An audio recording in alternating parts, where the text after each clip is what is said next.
Alrighty, gather in everybody. Come settle down. Let's do day 24 of our daily Bible reading. Today we have Genesis chapter 35 through 37. So return to Bethel. Chapter 35. God said to Jacob, "Get up, go to Bethel, and settle there. Build an altar there to the God who appeared to you when you fled from your brother Esau." So Jacob said to his family and all who were with him, "Get rid of the foreign gods that are among you. Purify yourselves and change your clothes. We must get up and go to Bethel. I will build an altar there to the God who answered me in my day of distress. He has been with me everywhere I have gone." Then they gave Jacob all their foreign gods and their earrings, and Jacob hid them under the oak near Shechem. When they set out, a terror from God came over the cities around them, and they did not pursue Jacob's sons. So Jacob and all who were with him came to Luz, that is, Bethel, in the land of Canaan. Jacob built an altar there and called the place El Bethel, because it was there that God had revealed himself to him when he was fleeing from his brother.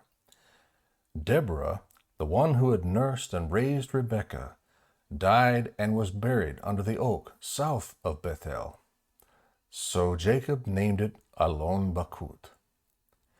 God appeared to Jacob again after he returned from Padan Aram, and he blessed him. God said to him, "Your name is Jacob.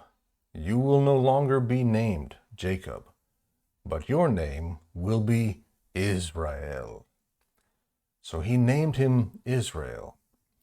God also said to him, "I am God Almighty. Be fruitful and multiply. A nation, indeed an assembly of nations, will come from you, and kings will descend from you. I will give to you the land that I gave to Abraham and Isaac, and I will give the land to your future descendants." Then God withdrew from him at the place where he had spoken to him.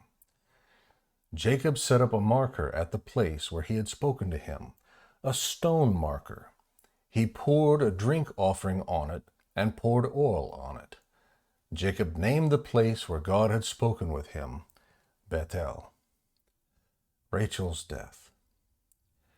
They set out from Bethel. When they were still some distance from Ephrath, Rachel began to give birth, and her labor was difficult. During her difficult labor, the midwife said to her, "Don't be afraid, for you have another son." With her last breath, for she was dying, she named him Ben-Oni, but his father called him Benjamin. So Rachel died and was buried on the way to Ephrath, that is, Bethlehem. Jacob set up a marker on her grave. It is the marker at Rachel's grave still today. Israel's sons. Israel set out again and pitched his tent beyond the tower of Eder. While Israel was living in that region, Reuben went in and slept with his father's concubine, Bilhah, and Israel heard about it. Jacob had 12 sons. Leah's sons were Reuben, Jacob's firstborn, Simeon, Levi, Judah, Issachar, and Zebulun. Rachel's sons were Joseph and Benjamin. The sons of Rachel's slave Bilhah were Dan and Naphtali. The sons of Leah's slave Zilpah were Gad and Asher. These are the sons of Jacob who were born to him in Padan Aram. Isaac's death. Jacob came to his father Isaac at Mamre in Kiriath Arba, that is, Hebron, where Abraham and Isaac had stayed. Isaac lived 180 years. He took his last breath and died, and was gathered to his people, old and full of days. His sons Esau and Jacob buried him. Esau's family, chapter 36. These are the family records of Esau, that is, Edom. Esau took his wives from the Canaanite women: Adah, daughter of Elon the Hittite; Oholibamah, daughter of Anah and granddaughter of Zibeon the Hivite; and Basemath, daughter of Ishmael and sister of Nebaioth. Adah bore Eliphaz to Esau. Basemath bore Reuel, and Oholibamah bore Jeush, Shalom, and Korah. These were Esau's sons, who were born to him in the land of Canaan. Esau took his wives, sons, daughters, and all the people of his household, as well as his herds, all his livestock, and all the property he had acquired in Canaan. He went to a land away from his brother Jacob, for their possessions were too many for them to live together, and because of their herds, the land where they stayed could not support them. So Esau, that is Edom, lived in the mountains of Seir. These are the family records of Esau, father of the Edomites, in the mountains of Seir. These are the names of Esau's sons: Eliphaz, son of Esau's wife Adah; Reuel, son of Esau's wife Basemath. The sons of Eliphaz were Teman, Omar, Zepho, Gatam, and Kenaz. Timnah, a concubine of Esau's son Eliphaz, bore Amalek to Eliphaz. These are the sons of Esau's wife Adah. These are Reuel's sons: Nahat, Serah, Shammah, and Misa. These are the sons of Esau's wife Basemath. These are the sons of Esau's wife Oholibamah, daughter of Anah and granddaughter of Zibeon. She bore Jeush, Shalom, and Korah to Edom.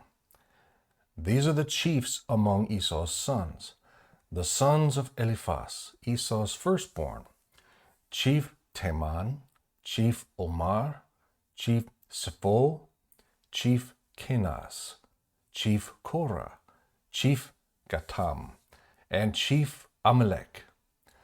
These are the chiefs descended from Eliphaz in the land of Edom. These are the sons of Adah. These are the sons of Reuel, Esau's son: Chief Nahat, Chief Serah, Chief Shammah, and Chief Misa. These are the chiefs descended from Reuel in the land of Edom. These are the sons of Esau's wife Basemath. These are the sons of Esau's wife Oholibamah: Chief Jeush, Chief Jalam, and Chief Korah. These are the chiefs descended from Esau's wife Oholibamah, daughter of Anah. These are the sons of Esau, that is, Edom, and these are their chiefs. Seir's family. These are the sons of Seir the Horite, the inhabitants of the land: Lotan, Shobal, Zibeon, Anah, Dishon, Aser, and Dishon. These are the chiefs among the Horites, the sons of Seir, in the land of Edom. The sons of Lotan were Hori and Heman. Timnah was Lotan's sister. These are Shobal's sons: Alvan, Manahat, Ebal, Shvo, and Onam. These are Zibeon's sons: Aiah and Anah. This was the Anah who found the hot springs in the wilderness while he was pasturing the donkeys of his father Zibeon. These are the children of Anah: Dishon and Oholibamah, daughter of Anah. These are Dishon's sons: Hemdan, Eshban, Itran, and Cheran. These are Aser's sons: Bilhan, Zaavan, and Akan. These are Dishon's sons: Uz and Aran. These are the chiefs among the Horites: Chief Lotan, Chief Shobal, Chief Zipion, Chief Anah, Chief Dishon, Chief Eser, and Chief Dishon. These are the chiefs among the Horites, clan by clan, in the land of Seir. Rulers of Edom. These are the kings who reigned in the land of Edom before any king reigned over the Israelites. Bela, son of Beor, reigned in Edom. The name of his city was Dinhabah. When Bela died, Jobab, son of Zerah from Bosra, reigned in his place. When Joab died, Husham from the land of the Temanites reigned in his place. When Husham died, Hadad died, her son of Bedad, reigned in his place. He defeated Midian in the field of Moab. The name of his city was Aphith. When Hadad died, Samlah from Masrekah reigned in his place. When Samlah died, Shaul from Rehoboth on the Euphrates River reigned in his place. When Shaul died, Baal-Hanan, son of Achbor, reigned in his place. When Baal-Hanan, son of Achbor, died, Hadar reigned in his place. His city was Pau, and his wife's name was Mehebel, daughter of Matred, daughter of Mesahab. These are the names of Esau's chiefs, according to their families and their localities, by their names: Chief Timnah, Chief Alpha, Chief Jeheth, Chief Oholibamah, Chief Elah, Chief Pinon, Chief Kenaz, Chief Teman, Chief Mibsar, Chief Magdiel, and Chief Iram. These are Edom's chiefs, according to their settlements in the land they possessed. Esau was father of the Edomites. Chapter 37, Joseph's Dreams. Jacob lived in the land where his father had stayed, the land of Canaan. These are the family records of Jacob. At 17 years of age, Joseph tended sheep with his brothers. The young man was working with the sons of Bilhah and Zilpah, his father's wives, and he brought a bad report about them to their father. Now Israel loved Joseph more than his other sons, because Joseph was a son born to him in his old age, and he made a long-sleeved robe for him. When his brothers saw that their father loved him more than all his brothers, they hated him and could not bring themselves to speak peaceably to him. Then Joseph had a dream. When he told it to his brothers, they hated him even more. He said to them, "Listen to this dream I had. There we were, binding sheaves of grain in the field. Suddenly my sheaf stood up, and your sheaves gathered around it and bowed down to my sheaf." "Are you really going to reign over us?" his brothers asked him. "Are you really going to rule us?" So they hated him even more because of his dream and what he had said. Then he had another dream and told it to his brothers. "Look," he said, "I had another dream, and this time the sun, moon, and 11 stars were bowing down to me." He told his father and brothers, and his father rebuked him. "What kind of dream is this that you have had?" he said. "Am I and your mother and your brothers really going to come and bow down to the ground before you?" His brothers were jealous of him, but his father kept the matter in mind. Joseph sold into slavery. His brothers had gone to pasture their father's flocks at Shechem.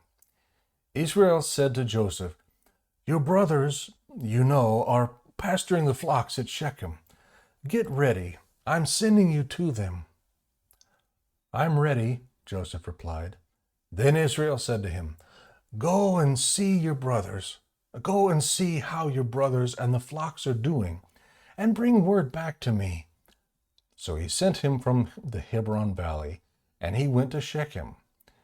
A man found him there, wandering in the field, and asked him, "What are you looking for?" "I'm looking for my brothers," Joseph said. "Can you tell me where they are pasturing their flocks?" "They've moved on from here," the man said. "I heard them say, 'Let's go to Dothan.'" So Joseph set out after his brothers and found them at Dothan. They saw him in the distance, and before he had reached them, they plotted to kill him. They said to one another, "Oh, look, here comes that dream expert. So now, come on, let's kill him and throw him into one of the pits. We could say that a vicious animal ate him. Then we'll see what becomes of his dreams." When Reuben heard this, he tried to save him from them. He said, "Let's not take his life." Reuben also said to them, "Don't shed blood. Throw him into this pit in the wilderness, but don't lay a hand on him," intending to rescue him from them and return him to his father. When Joseph came to his brothers, they stripped off Joseph's robe, the long-sleeved robe that he had on. Then they took him and threw him into the pit. The pit was empty, without water. They sat down to eat a meal, and when they looked up, there was a caravan of Ishmaelites coming from Gilead.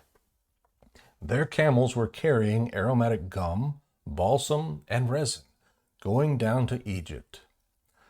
Judah said to his brothers, "What do we gain if we kill our brother and cover up his blood? Come on, let's sell him to the Ishmaelites and not lay a hand on him, for he is our brother, our own flesh." And his brothers agreed.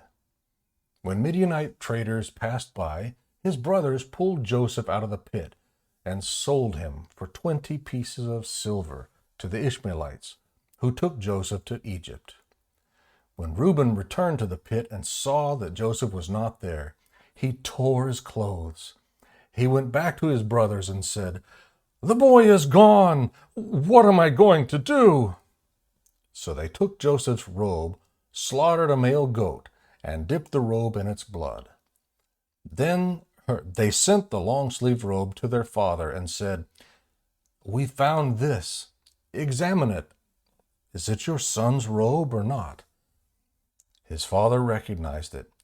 "It is my son's robe," he said. "A vicious animal has devoured him. Joseph has been torn to pieces."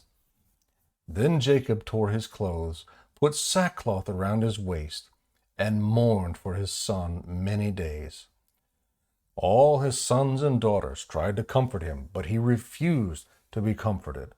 "No," he said, "I will go down to Sheol to my son, mourning." And his father wept for him. Meanwhile, the Midianites sold Joseph in Egypt to Potiphar, an officer of Pharaoh, and the captain of the guards. May the Lord bless the reading and study of his word.